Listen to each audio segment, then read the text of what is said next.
What you're about to see is not just misconduct, it's betrayal of the badge. A police officer sworn to uphold the law ends up breaking it in the worst possible way. She's already been fired and arrested, but the real question is, was she the only problem, or was someone else just as guilty? Watch closely, because this one exposes something much deeper than just one bad cop. Are you a veteran? I'm sorry? Are you a veteran? I'd rather not discuss my life, but... Yeah, I'm not going to give you my name and badge number. Are you a public employee? What's going on, guys? Auditing America. We're at the VA, Veterans Affairs Public Hospital for the veterans. See how it goes. First Amendment audit. May I have your name and badge number, please? Are you a veteran? I'm sorry? Are you a veteran? I'd rather not discuss my life, but... Yeah, I'm not going to give you my name and badge number. Are you a public employee? Do you have a supervisor that I can speak with? Are you usually this rude? May I speak to a supervisor, please? Yeah, I can take you down to police services if you like. They got the supervisor over there? Yeah. All right, cool. Let's go. Why would it matter if I'm a veteran or not? If we're in a federal building in a public place? I'm going to be bringing this individual down to the police services. He wants to speak to a supervisor. Good. Walk front up. Thank you.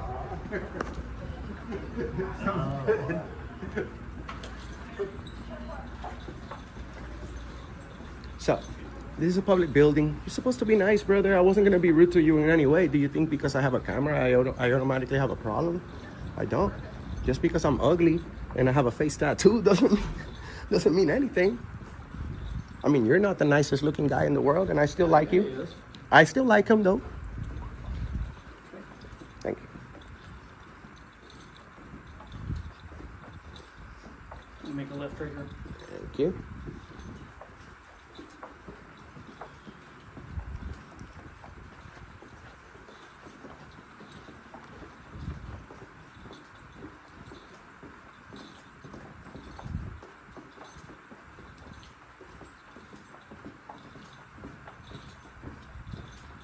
The video opens with instant confrontation as the officer repeatedly asks, "Are you a veteran?"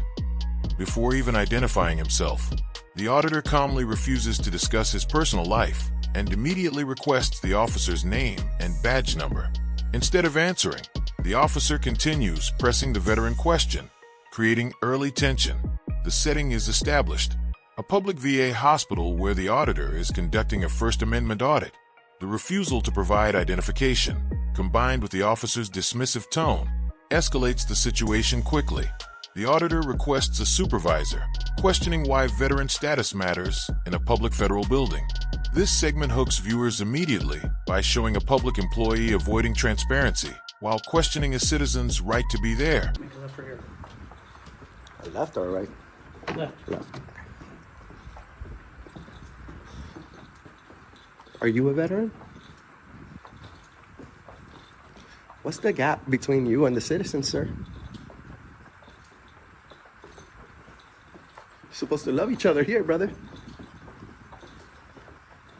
Guys, this is the reason why we do these videos. Because we want to show how nice the police are. When you show up nicely with a camera, and they just straight up hate it. I don't know why. What is it with you guys? I don't hate it. I'm just taking you to the supervisor. Because you wouldn't agree with it. This is Lieutenant King. Hi, Lieutenant. Hi, how's it going? My name's Enrique. Nice to meet you. Yeah. Pound it. Why don't you step over here? That way we still have access to the door. What's Sure. going on? Nothing. I paid a visit to the VA. I did a First Amendment audit. The complete staff passed with, Oh, I appreciate that. beautifully. And we love to praise good public employees, Thank you. especially cops, when they're nice and professional. We've gone viral hundreds of times for showing, nice of the police. Obviously, we've gone viral hundreds of times as well for negative stuff that I wish that didn't happen. Mm-hmm.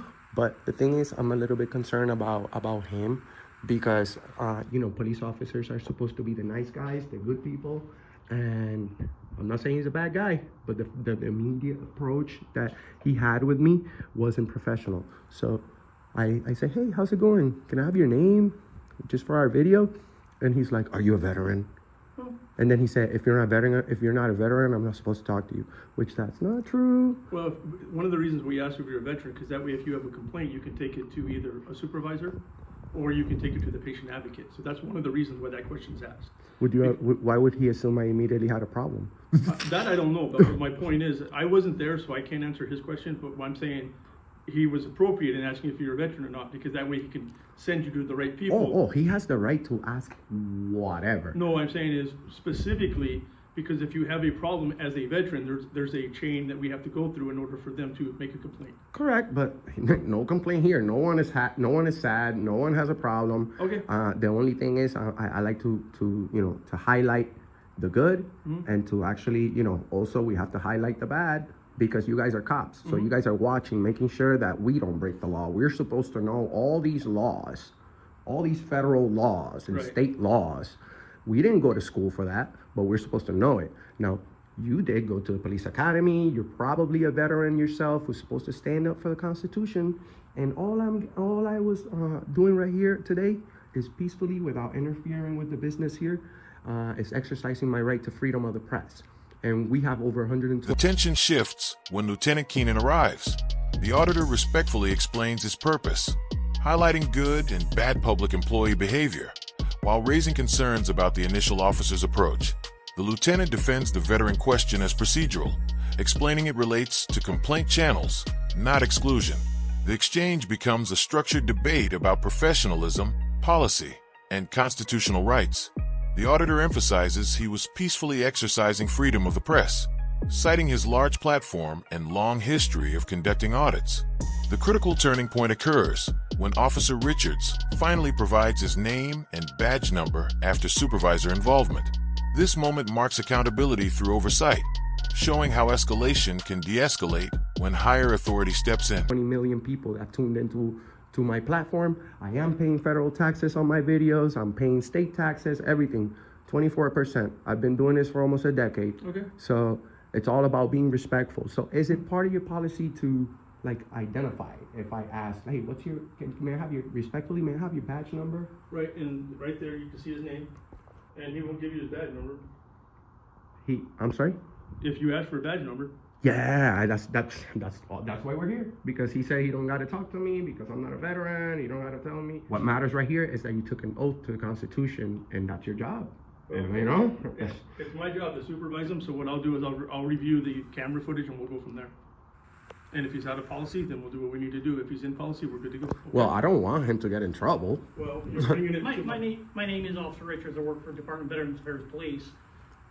There's not very many of us, so. And what's your badge number? 5541. Thank you, brother. That's it. If I refuse ID, and when I'm driving, that's a big issue. I know you guys don't pull people over because you're VA police. Oh, we do. You pull people over? Yes, we're allowed to. What happens if they're suspected of breaking a law or a traffic violation? Well, they have to. It could be an infraction. They it have. could be something. But if they don't ID? If there's a suspect, yeah. They drag you out the vehicle. Yesterday in Florida, we got a cop punching the guy that didn't want to get out of the car. Punching. They're investigating that. With tensions reduced, the conversation transitions into a broader discussion about law enforcement authority and veteran welfare. The auditor questions use of force scenarios and draws comparisons to recent incidents, reinforcing his stance on constitutional protections. The dialogue then shifts toward homeless veterans, government funding priorities, and systemic concerns. The lieutenant remains professional, acknowledging limits of his authority while separating personal views from official capacity. This segment becomes less confrontational and more philosophical, showing mutual respect despite disagreement. The encounter concludes peacefully, with handshakes and courteous farewells. The resolution reinforces the power of calm persistence and dialogue, ending the audit without arrest, removal, or escalation. A complete cycle from tension to controlled closure. We're totally non-violent. Don't assume that we have a problem just because we have a camera, brother. You have a camera too. You have a camera too. You're recording right now, aren't you? Correct. Lieutenant, right? Yes. Thank you for being courteous. For sure. Sir, no ill will. Are you a cop too? Yes.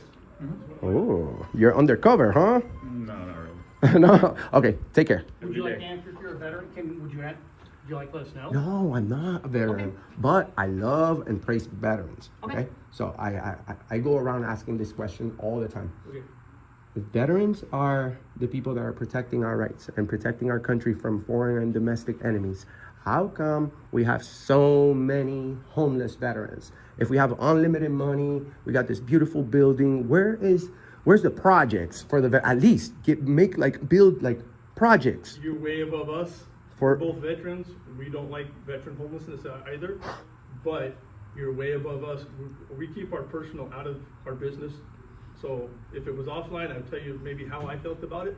But as a professional, as a lieutenant with the VA police, that's something that's out of my realm, and I handle it on the base-to-base that I can with each individual that I run into. I appreciate that. Well, maybe on your day off, we can all gather and we can go peacefully protest and wherever it is that we need to go to. So there's funds for everything. You know, we have funds for a whole bunch of things. So why not save our veterans and give them a good place to sleep at night? You know how many people you see?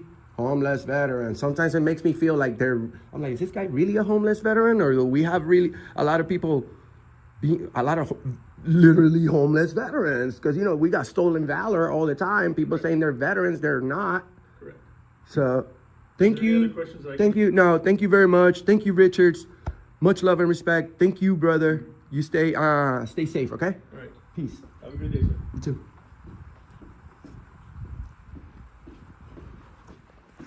Oh, yeah. Guys, that's why Mr. America does what he does. Find us on YouTube, Instagram, Facebook, everywhere. We're at the VA. We're at the VA, Idaho, Boise, guys. Hi guys, speak with Donald.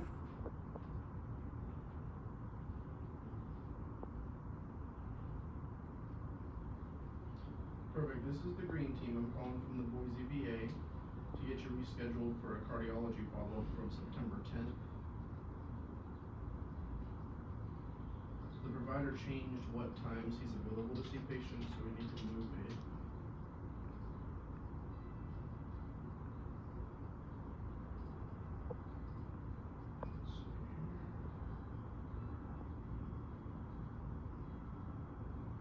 So, yep, it was at 2 o'clock on the 10th. We can just move it to 2:30 if that works.